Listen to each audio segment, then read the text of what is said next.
Hey guys, ഇത് നമ്മൾ explain ചെയ്യാൻ പോകുന്നത് ഹൈക്കി എന്ന് പറഞ്ഞ ആനിമി സീരീസിലെ ഒന്നാം സീസണിലെ 8ാമത്തെ എപ്പിസോഡാണ്.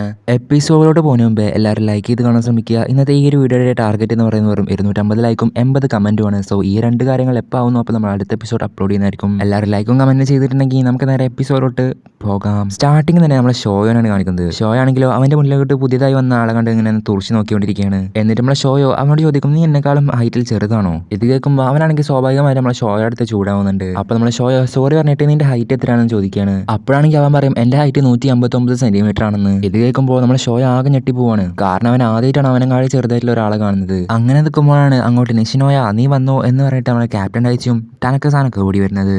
അവിടെ വെച്ച് നമുക്ക് മനസ്സിലാവും കഴിഞ്ഞ എപ്പിസോഡിൽ നമ്മളെ ക്യാപ്റ്റൻ ഡൈച്ചി കറാസ്നോയുടെ കാവൽമാലാക എന്ന് വിശ്വസിപ്പിച്ച ആ ഒരു ക്യാരക്ടർ ആണ് ഈ ഒരു ക്യാരക്ടർ. ഈ ഒരു ക്യാരക്ടറിന്റെ പേരാണ് നിഷിനോയ. നമുക്കിങ്ങനെ നോയാസാൻ എന്ന് വിളിക്കാം, കാരണം അങ്ങനെയാണ് നമ്മൾ ടനക്കസാനൊക്കെ വിളിക്കുക. അപ്പൊ നമ്മളെ നോയാസാൻ ആണെങ്കിൽ നമുക്ക് കഗയാമയോട് ചോദിക്കുന്നുണ്ട്, നീ ഏത് കോളേജിൽ നിന്നാണ് ഈ ഒരു കോളേജിലിട്ട് വന്നത്? അപ്പൊ കഗയാമ കിട്ടഗവ ഫസ്റ്റ് ആണെന്ന് പറയുന്നുണ്ട്. അതിനുശേഷം നമ്മളെ കഗയാമ നോയാസാനോട് ചോദിക്കും, നോയാസാൻ ഏത് കോളേജിൽ നിന്നാണ് വന്നതെന്ന്. അപ്പൊ നോയാസാൻ പറയാം ചിദറിയാമ എന്ന് പറഞ്ഞ കോളേജിൽ നിന്നാണ് വന്നത്. അപ്പൊ കഗയാമ ചോദിക്കും, അതൊരു അടിപൊളി കോളേജല്ലേ, അത്രയും അടിപൊളിയായ കോളേജിൽ നിന്ന് എന്തിനാണ് ഇങ്ങോട്ട് വന്നത്? അപ്പൊ നമ്മൾ നോയാസാൻ പറയും, എനിക്ക് ഇവിടുത്തെ ഗേൾസിന്റെ യൂണിഫോം വളരെയധികം ഇഷ്ടമായി. കൂടാതെ ഇവിടുത്തെ ഗേൾസ് പറഞ്ഞാൽ കിടിലൻ ഗേൾസ് ആണ്. അത് മാത്രമല്ല ബോയ്സിന്റെ യൂണിഫോം അടിപൊളി തന്നെയാണ്. ഇവിടുത്തെ ബോയ്സിന്റെ യൂണിഫോം ബ്ലാക്ക് കളറാണ്. എനിക്ക് ബ്ലാക്ക് കളർ യൂണിഫോം ഇഷ്ടമായ കാരണം തന്നെ ഞാൻ പിന്നെ ഒന്നും നോക്കില്ല, നേരെ ഇങ്ങോട്ട് വന്നു. അപ്പോഴാണ് നമ്മൾ നോയാസാൻ കിയോക്കോസാൻ അങ്ങോട്ട് വന്നിട്ടുണ്ടെന്ന് കാര്യം ശ്രദ്ധിക്കുന്നത്. കിയോക്കോസാനെ കണ്ടപ്പോൾ തന്നെ നമ്മൾ നോയാസാനാണെങ്കിൽ നേരെ ഓടിപ്പോയിട്ട് ഹഗ് ചെയ്യാൻ നോക്കുന്നുണ്ട്. എന്നിട്ടാണെങ്കിലോ മുഖത്തോട്ട് ഒരു അടിയും മേടിച്ചിട്ട് വരുന്നുണ്ട്. എന്നിട്ട് നോയാസാനാണെങ്കിൽ നമ്മൾ ക്യാപ്റ്റൻ ടീച്ചറുടെ അടുത്തും സുഗാവർസാന്റെ അടുത്തും ചോദിക്കുന്നുണ്ട്, അസാഹി തിരിച്ചു വന്നില്ലേ, അവനെവിടെ, അവനെ കാണുന്നില്ലല്ലോ എന്നൊക്കെ ചോദിക്കുന്നുണ്ട്. അപ്പോഴാണെങ്കിൽ നമ്മൾ ക്യാപ്റ്റൻ ടീച്ചറും സുഗാവർസാനും നിരാശനായിട്ട് പറയുന്നുണ്ട് അവൻ ഇതുവരെ വന്നില്ല എന്ന്. ഇത് കേട്ടപ്പോൾ നോയാസാനാണെങ്കിൽ ആകെ ദേഷ്യപ്പെട്ടുകൊണ്ട് അവൻ ഇതുവരെ ധൈര്യം വന്നില്ലേ, ഇപ്പോഴും പേടിത്തോളൻ തന്നെയാണ് അവൻ എന്ന് പറയുമ്പോൾ പെട്ടെന്ന് നമ്മളോട് ടനക്കസാൻ വന്നിട്ട് അവനോട് പറയും, അവൻ നിന്റെ സീനിയർ ആണ്, അത് കാരണം നീ അവനെ റെസ്പെക്ട് ചെയ്ത് സംസാരിക്കുക. അപ്പൊ നോയാസാനാണെങ്കിൽ ആകെ ദേഷ്യപ്പെട്ടുകൊണ്ട് നീ മുണ്ടാണ്ടിരിക്കുക, അവനൊരു പേടിത്തോണ്ടം തന്നെയാണ്, അസാഹിനി തിരിച്ചു വരുന്നില്ലെങ്കിൽ ഞാനും തിരിച്ചു വരുന്നില്ല എന്നും പറഞ്ഞ് ദേഷ്യത്തോടെ അവിടെ നിന്ന് ഇറങ്ങി പോകുന്നുണ്ട്. പിന്നെ കുറച്ച് മണിക്കൂറുകൾക്ക് ശേഷം നമ്മളെ ഷോയാണെങ്കിൽ നോയാസാനെ കാണാൻ വന്നിരിക്കുകയാണ്. നോയാസാന്റെ അടുത്ത് ഷോ ചോദിക്കും, നിഷിയ-സാൻ നിങ്ങളൊരു ലിബറോ അല്ലേ? എന്റെ പേര് നിഷി നോയ എന്നാണ്. നിനക്ക് എങ്ങനെയാണ് ഞാൻ ലിബറാണെന്ന് മനസ്സിലായ? ഞാൻ ചെറുതായതുകൊണ്ടാണോ? ഏയ് അത് കാരണമൊന്നുമല്ല, കഗയാമയുടെ ആ ഒരു ജംപ് ഫ്ലോട്ട് സർവേ നിങ്ങൾ ഈസി ആയിട്ട് തന്നെ റിസീവ് ചെയ്തില്ലേ, അത് കണ്ടപ്പോൾ നിങ്ങളൊരു ലിബറാണെന്ന് എനിക്ക് തോന്നി. എന്തായാലും നിന്റെ തോന്നൽ ശരി തന്നെയാണ്, ഞാനൊരു ലിബറ തന്നെയാണ്. അത് മാത്രമല്ല ക്യാപ്റ്റൻ ഡൈച്ചി നിങ്ങളെ കറാസ്നോയുടെ കാവൽമാലാക എന്നാണ് വിശേഷിപ്പിച്ചത്. കാവൽമാലാക ശരിക്കും? പോടാ ആ ഡൈച്ചിയുടെ ഒരു കാര്യം, സംഭവം ശരി തന്നെയാണ്. പക്ഷെ എങ്കിലും നിഷിനോയ-സാൻ നിങ്ങൾക്ക് നന്നായിട്ട് റിസീവ് ചെയ്യാൻ അറിയില്ലേ? എനിക്കാണെങ്കിലോ തീരെ റിസീവ് ചെയ്യാൻ അറിയില്ല. അത് കാരണം എങ്ങനെയെങ്കിലും എനിക്കൊന്ന് റിസീവിങ് പഠിപ്പിച്ചു തരുമോ പ്ലീസ് നിഷിനോയ സാർ? നിഷിനോയ സാറോ? അതിനെന്താന്ന് എനിക്ക് ഞാൻ ഇപ്പോൾ പഠിപ്പിച്ചു തരാമല്ലോ. അത് മാത്രമല്ല പ്രാക്ടീസ് ചെയ്യാൻ എനിക്ക് ഞാൻ ഐസ്ക്രീം കൂടി മേടിച്ചു തരാം. ഓ താങ്ക് യു നിഷിനോയ സാർ. എന്താ ചെയ്യുക, ഈ കുട്ടികളൊക്കെ ഒരു കാര്യം. നമുക്ക് നോയാസാന്റെ പൊസിഷനായിട്ടുള്ള ലിബറോയെ പറ്റി കുറച്ച് കാര്യങ്ങൾ നോക്കാം. ലിബറോക്ക് സെർവ് ചെയ്യാനോ സെറ്റ് ചെയ്യാനോ സാധിക്കില്ല. ലിബറോയുടെ ആകെയുള്ള ജോലി എന്ന് പറഞ്ഞാൽ മാച്ചിനിടയിൽ ബോൾ നിലത്ത് തട്ടാതെ നോക്കുക എന്നുള്ളത് മാത്രമാണ്. ശേഷം നമ്മൾ ഷോയാണെങ്കിൽ നോയാസാന്റെ അടുത്ത് വന്നിട്ട് പറയാണ്, നിങ്ങൾ നേരത്തെ പറഞ്ഞുകൊണ്ടിരുന്ന അസാഹി എന്ന് പറഞ്ഞ ആൾ ആരാണ്? ഇത് കേട്ടിട്ട് അനക്കസാൻ വിളിച്ചു പറയുന്നുണ്ട്, നീ എന്തിനാടാ അവന്റെ കാര്യം ഇപ്പോൾ ഇങ്ങോട്ട് എടുത്തിട്ട്? നോയാസാൻ അതിന് മറുപടി നൽകുന്നു, അവൻ കറാസ്നോയുടെ എയ്സ് ആയിരുന്നു. അപ്പൊ ഷോയ നിൽക്കുന്നുണ്ട്, ഓ എയ്സ് ആയിരുന്നല്ലേ, നിങ്ങൾ എന്തിനാണ് അവന് വേണ്ടി അടി ഉണ്ടാക്കിയിരുന്നത്? അതൊക്കെ വലിയ കഥയാണ്, അത് എനിക്ക് പിന്നെ പറഞ്ഞു തരാം. അപ്പൊ ഷോയ പറയുന്നുണ്ട്, എനിക്കൊരു എയ്സ് മാറണം. ഇത് കേട്ടപ്പോൾ തന്നെ നമ്മളെ നോയാസാനാണെങ്കിൽ നമ്മളെ ഷോനെ സപ്പോർട്ട് ചെയ്യുന്നുണ്ട്. എല്ലാവർക്കും എയ്സും സ്പൈക്കറൊക്കെ അല്ല വേണ്ടത്, പക്ഷേ വോളിബോളിൽ ഏറ്റവും കൂടുതൽ കൈയടി കിട്ടുന്നത് അത് മറ്റാർക്കുമല്ല ലിബറോക്കാണ്. നീ ചെറുതാണ്, പിന്നെ ചാടാനും കഴിയില്ല എന്നുണ്ടെങ്കിൽ നിനക്ക് പറ്റിയ ആകെ ഒരു പൊസിഷനാണ് ലിബറോ. പക്ഷെ ഞാൻ ചെറുതായത് കൊണ്ടല്ല ലിബറോ ചൂസ് ചെയ്തത്. എനിക്കിപ്പോൾ 2 മീറ്റർ ഹൈറ്റ് ഉണ്ടെങ്കിൽ പോലും ഞാൻ ലിബറോ തന്നെ ചൂസ് ചെയ്യുള്ളൂ. ഇതൊക്കെ കേട്ട് നമ്മളെ ഷോയൊക്കാണെങ്കിൽ ആകെ രോമാഞ്ചം വന്നിരിക്കുകയാണ്. എന്നിട്ട് നോയാസാൻ്റെ അടുത്ത് നോയാസാൻ അടിപൊളിയാണെന്ന് പറയുന്നുണ്ട്. ഈ ചെക്കൻ്റെ ഒരു കാര്യം, എനിക്ക് ഞാൻ പോകുമ്പോൾ 2 ഐസ്ക്രീം മേടിച്ചു തരാം. അതൊക്കെ പോട്ടെ, നിനക്ക് ഏത് കാര്യത്തിലാണ് കൂടുതൽ കഴിവുള്ളത്? എനിക്ക് കുറച്ച് ഉയരത്തിൽ ചാടാനും കഴിയും, പിന്നെ ഡീക്കോയി നിൽക്കാനും. നീ എന്തിനാടാ ആകെ സാഡായിട്ട് പറയുന്നത്? നീ ചെയ്യുന്ന റോളിന് മറ്റാൾക്ക് എന്തെങ്കിലും ഗുണമുണ്ടെങ്കിൽ നീ ചെയ്യുന്ന റോള് മറ്റാൾ ചെയ്യുന്ന അതേ റോളിന്റെ അത്ര ഇമ്പോർട്ടന്റ് ആണ് എന്നും പറയുമ്പോൾ നോയാസാണെങ്കിൽ ഷോനെ മോട്ടിവേറ്റ് ചെയ്തെടുക്കുന്നുണ്ട്. അതിനുശേഷം കാണുന്നത് നമ്മുടെ വോളിബോൾ കോർട്ടിന്റെ അടുത്തുള്ള ഒരു കടയാണ്. അവിടെയാണെങ്കിൽ നമ്മുടെ ടക്കേഡ സാൻ ഉണ്ടായിരുന്നു. ടക്കേഡ സാൻ ആ ഒരു ഷോപ്പ് ഓണറിന്റെ അടുത്ത് നമ്മുടെ കറാസ്നോടെ കോച്ചായി മാറുമോ എന്ന് ചോദിച്ചു നോക്കുന്നുണ്ട്. എത്ര ചോദിച്ചിട്ടാണെങ്കിലും ആ ഒരു കടക്കാരാണെങ്കിൽ സമ്മതിക്കുന്നില്ല. അത് വെറും ഒരു ഷോപ്പ് കീപ്പർ അല്ല, പണ്ട് കറാസ്നോയിൽ കളിച്ചുകൊണ്ടിരുന്ന ഒരു പ്ലെയറും കൂടിയാണ്. സോ ആ ഒരു വ്യക്തി അത് സമ്മതിക്കാത്ത കാരണം നമ്മൾ ടക്കേഡ സാൻ അവിടെ നിന്ന് പോകുന്നുണ്ട്. അവിടുന്ന് പോകുമ്പോൾ നമ്മൾ ടക്കേഡ-സാൻ പറയുന്നുണ്ട്, ഞാൻ എന്തായാലും തിരിച്ചു വരുന്നു. അതിനുശേഷം കാണിക്കുന്നത് നമ്മളെ സുഗാവർസാനാണെങ്കിൽ കറാസ്നോയുടെ പണ്ടത്തെ ഐസായിട്ടുള്ള അസാഹി എന്ന് പറഞ്ഞ പ്ലെയറിന്റെ അടുത്ത് തിരിച്ച് വീണ്ടും ടീമിലോട്ട് വരാൻ പറയുന്നതാണ്. പക്ഷെ അപ്പോൾ അസാഹിസാൻ പറയുന്നത്, എനിക്കിപ്പോൾ തിരിച്ചു വരാൻ സാധിക്കില്ല, എനിക്ക് പണ്ടത്തെ അത്ര ആ ഒരു കളിയൊന്നും ഇപ്പോൾ ഇല്ല.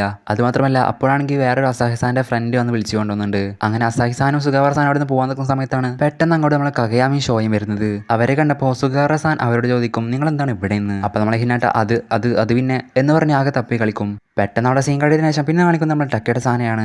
ടക്കേഡ-സാനാണെങ്കിൽ ഇപ്പോൾ പുതിയൊരു മാച്ച് മാച്ച് ഒപ്പിച്ചിട്ടുണ്ട്. അതായത് വേറെ ഏതൊരു കോളേജിൻ്റെ ഒപ്പം ഒരു പ്രാക്ടീസ് മാച്ചാണ് നമ്മളെ ടക്കേഡ-സാൻ ഇപ്പോൾ ഒപ്പിച്ചിരിക്കുന്നത്. ബേസിക്കലി പറയുകയാണെങ്കിൽ ഇപ്പോൾ അടുത്ത് നടന്ന ആബുജോസയ്ക്കെതിരെ നടന്ന ആ ഒരു മാച്ചില്ലേ, അതേപോലെ തന്നെ പുള്ളിക്കാരൻ അതിന് സന്തോഷത്തിൽ ഇങ്ങനെ നിൽക്കുന്നത് കാണിക്കുന്നുണ്ട്. ശേഷം വീണ്ടും ഷോയുടെ സീൻ കാണിക്കുകയാണ്. നമ്മുടെ സുഗാവർ-സാൻ ഷോയനെയും കഗയാമിനെ ഇൻട്രൊഡ്യൂസ് ചെയ്ത് കൊടുക്കുന്നുണ്ട്. അസായി-സാനെ കണ്ടപ്പോൾ നമ്മൾ ഷോയ മനസ്സിൽ ചിന്തിക്കുന്നുണ്ട്, അസായി-സാനെ സുക്കിയേക്കാളും കുറച്ചൊരു പൊടിക്ക് ഹൈറ്റ് കുറവാണ്, പക്ഷേ അതിന് മാത്രമുള്ള സൈസും അസായി-സാൻ ഉണ്ട്.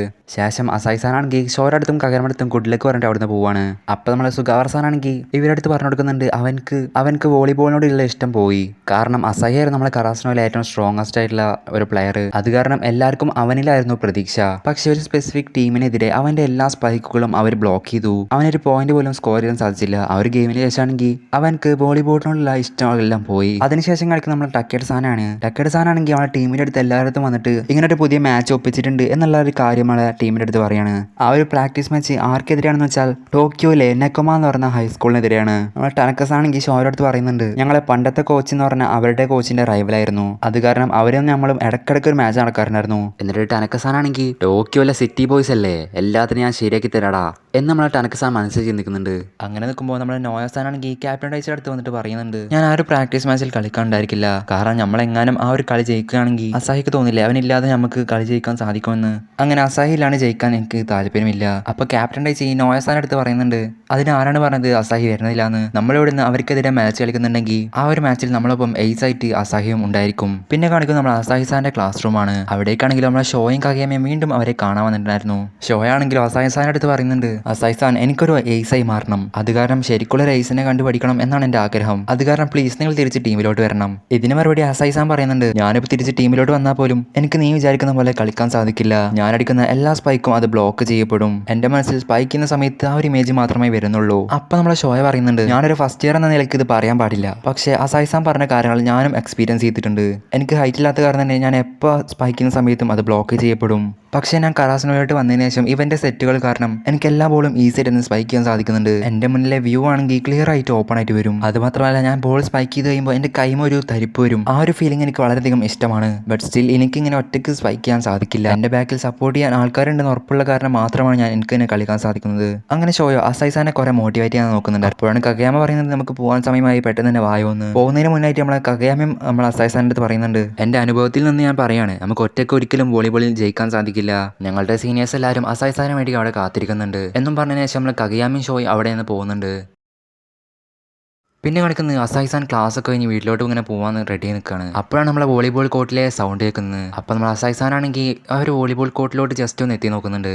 അവിടെ നിന്ന് അസായി-സാൻ ആണെങ്കിൽ ഒരു കാര്യങ്ങൾ ഞെട്ടി പോവാണ്. അത് മറ്റൊന്നും ആയിരുന്നില്ല, നമ്മളെ കഗയാമയുടെ ഷോയുടെ ആ ഒരു ഫാസ്റ്റ് അറ്റാക്ക് കോമ്പിനേഷൻ ആണ്. കഗയാമയുടെ ആ ഒരു ആക്യുറേറ്റ് ആൻഡ് കാൽക്കുലേറ്റഡ് ആയിട്ടുള്ള സെറ്റും പിന്നെ നമ്മുടെ ഷോയുടെ ആ ഒരു സ്പീഡിലുള്ള ഓട്ടം, പിന്നെ നല്ല ഉയരത്തിലുള്ള ചാട്ടം, ഇതൊക്കെ കാണുന്ന നമ്മൾ അസായി-സാന് തന്നെ പാസ്റ്റ് ഓർമ്മ വരികയാണ്. അങ്ങനെ സാഡായിട്ട് നിൽക്കുന്ന അസായി-സാനെ കാണിച്ചുകൊണ്ടാണ് ഈ ഒരു എപ്പിസോഡ് അവസാനിക്കുന്നത്.